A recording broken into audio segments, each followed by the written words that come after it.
Is Royal Caribbeans Refreshment Package worth it, or are you better off just paying as you go? I'll have timestamps below as well for your convenience. We'll cover what's included, what's not included, some tips and tricks, and some things to be aware of. First, what is the refreshment package? The refreshment package is one of 3 different packages that Royal Caribbean offers their guests, either before the cruise or during the cruise. The deluxe beverage package is the top tier package that includes alcohol. The only difference, of course, with the refreshment package is going to be the step below that is it's not going to include alcohol. And of course, you got the classic soda package, which is down here. So you're going to be able to get everything but alcohol with the refreshment package compared to the deluxe beverage package. Some of the things that are going to be included in your refreshment package are going to be your caffeinated beverages, like your coffee and your tea. So you're going to be able to get any amount of as many coffees as you want or as many teas as you want. The exception to that might be at the Starbucks locations. You can't get these items for free at the standalone Starbucks. So you just have to go to Cafe Promenade, which is not a problem because they still serve Starbucks branded items. It's just not at the Starbucks kiosk. If you prefer other types of caffeine such as Red Bull, you can get Red Bull for free as well on the refreshment package, which is a very nice perk. You get these all day, every day, and you can get those from the bars, Cafe Promenade as well, or from a pool attendant when you're up on the pool deck. Another item is going to be included, of course, is going to be your fresh juices. So if you're in the main dining room for breakfast in the morning, you'll be able to get fresh juice, orange juice, as opposed to concentrate orange juice. How about of course, you're going to be able to get your soda from the Coke style freestyle machine. So on embarkation day, you're going to go to any bar on board and you're going to be able to get your big cup, and you're going to be able to use this cup on the freestyle Coke machines. And you're going to find these throughout the ship. And when I say throughout the ship, really like 3 different areas. You're going to find this on the Royal Promenade, you're going to find this on the pool deck, and usually a couple in the Windjammer or the buffet area. Another additional item you're going to be able to get is your sparkling or still water. So all the sparkling water you want. These smaller water bottles you're going to be able to get are the 16.9 ounce water bottles, as opposed to the larger Evian bottles of water that you'd get with like a pre-purchased cruise planner sale that are delivered to your stateroom. So instead of those bigger ones, you're just going to get the smaller ones. And if you're getting any value out of this, be sure to like and subscribe. In theory, you'd get canned sodas as well with the refreshment package. Your mileage might vary on this. With the higher tier deluxe beverage package, you definitely get it. The Royal Caribbean website does state that you do get canned beverages with the refreshment package.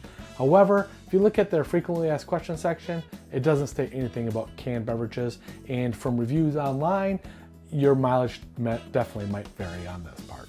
If you don't drink alcohol, you're also going to be able to get mocktails, so the ones that look like alcoholic drinks, just without any alcohol in them. And if you have a Johnny Rockets on board, so any of the Oasis class ships, you're going to be able to get milkshakes for free here as well. What's not included in the beverage package are going to be any alcoholic drinks. These, of course, you're going to have to pay as you go. If you have a Ben & Jerry's happen to be on board still, you're not going to be able to get any smoothies from Ben & Jerry's, just the Johnny Rockets. The large bottles of water, the Evian bottles of water, those are not included, just the smaller 16.9 ounce. If you're ordering room service, you're not going to be able to get these delivered from room service free of charge as well. So if you order room service, just know that any beverages you order here are not going to be included in the refreshment package. And if you have a mini bar in your cabin, those also are not included in your refreshment package. The cost of the refreshment package is going to vary from ship to ship as well as sailing date to sailing date. For instance, on our next cruise, it's going to be $25.99 per day per person before your 18% gratuity. On a 7-night cruise, that's going to be about $215 for one person. Now, the nice thing about this, as opposed to the deluxe beverage package, is you only have to get it for one person if only one of you drinks these drinks. Now, you're still not supposed to share, but if you only need it for one person, that's great. Only buy it for one person. Instead of spending $430, you can purchase it just for one person on a 7-night cruise for about $215. Now, this is on the lower end of the price at $26 a day per person, and you might see it as high as $38 or $40 even just depending on when you purchase it.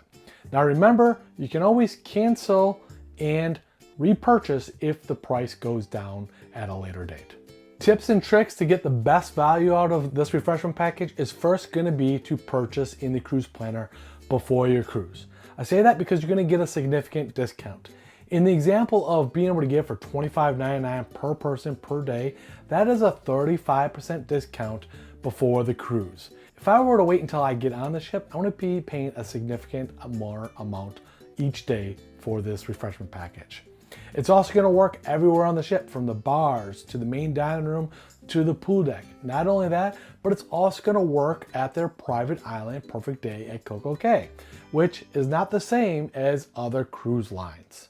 Your souvenir cup is going to be a cool little keepsake. Note though that you're going to have to pick this up at any bar on the very first day. The cup is cool from a souvenir keepsake, but note that it's not going to be as well insulated as some of those newer cups, and especially since my ice shaker that I really love, it's not going to be insulated like that. So just beware of that as well. The Coke style freestyle machines that you're going to use this cup at, which of course are only going to work on this particular ship, on this particular sailing date, can't use it for future cruises, but you're going to be able to find those kind of throughout the ship, really in three main areas. You're going to find it in the main deck, or you're going to be able to find it on the Royal Promenade, the pool deck, as well as a couple of them up in the windjammer or the buffet area. And by having the refreshment package, this is going to make your cruise feel a little bit more all-inclusive. And it's a great way to budget. So if you're just really trying to budget and not come home with too many extra charges at the end of your cruise, you might want to consider the refreshment package. On other port days, besides your Perfect Day Coco Cay, as you get off the ship, you're going to be able to get some additional bottles of water. Remember, these are going to be the 16.9 ounce bottles of waters, but that's just an easy way so you don't have to carry maybe an extra cup, but I do like my ice shaker. And don't forget to order all your specialty coffee and your fresh juices in order to be able to get the best value out of the refreshment package, including maybe some mocktails, the ones without alcohol in them. Things to be aware of with the refreshment package are going to be that if you don't drink multiple specialty drinks or coffees, the package of course might not be worth it. Remember, sharing is not allowed. That's how the deluxe drink package has recently just received a change, where now both adults in the same cabin have to purchase it no matter what, no exception. So beware, no sharing. It doesn't cover room service drinks when you get it brought to your room, the mini bar, or the large Evian bottles of water, just the smaller 16.9 ounce bottles of water. And if you have an itinerary where there's a lot of ports, it might not be worth it or be harder to get the value out of it because you're not going to be on the ship as long to be able to get specialty coffee, specialty drinks, and more soda to drink. So just be aware of that as well. Is the refreshment package worth it? Well, if you drink 5+ specialty drinks per day, it's probably going to be worth it. You can do the math. But if you're not sure if you just want to go with the free drinks or the refreshment package, you're going to want to watch this video here, where I go over all the free drinks on Royal Caribbean ships. My name is Brian, Tips for Cruisers, and I'll see you over in this video right here.